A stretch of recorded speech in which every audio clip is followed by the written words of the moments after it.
عنق ير أو لو قياسي توجه حتى توصل أجارين فلسطين بوها وضد كلام لو جوالها يا حما ماشي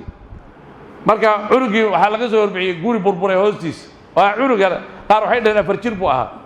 ولا ويدي وحاله بالكور مركا سوحوا الحمد لله مركا سالي هذا نبقى راكو دحي غورغي نيبا لا دبي ددكي oo dhan baa la laay hooyada yaabaha baa ku dhintay adiga maxaa way wuxuu yiri nahnu fillah annaga ilaahay baa haysanaa iyagu maxay haystaan bal eraygu wuxuu ka isticmaalay fiiri annaga yaa nala jiro Allah nala jira iyagana yaa la jira wax la jira bal shaydaan baa la jira afar jir buu curiga noocaas ka ruuxa iimaankaas laga rabaa ana ruuxa inuu leeyahay iimaanka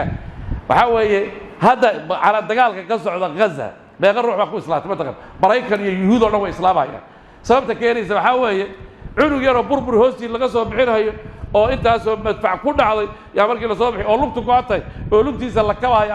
ama la gooyayba yaa wuxuu leeyahay alxamdulillah nahnu fi falastiin annaga ilaahay baan ku baadinaynaa wixii dhacay laakiin qadiyada arrin falastiini baa lahay waxna wax la heli kara ma ninka gaalka nabar ku dhac muxuu soo bilaha adduunyada dhan buu dhici lahaa iyo waxa joogta laakiin iyagu waxay leeyihiin alxamdulillah waa caruur yar waxa la arkaa reerkoodii oo dhan inuu saxaba ka soo hadhi keligii baa cunug yar ka soo hadhi keligii reer dhan oo dhowr iyo toban ruuxa oo isla dhana oo aabihi hooyada kulli la dilay cunug yaraa baa ka soo hadhi cunug yaraa baa wuxuu leeyahay alxamdulillah marka waxa weeye iimaankii islaamnimadu wax la heli kara ama dukaan laga soo gadan kara ma waa waxa Allah subhanahu wa ta'ala ruuxa bini'aadamka ku bandhaysto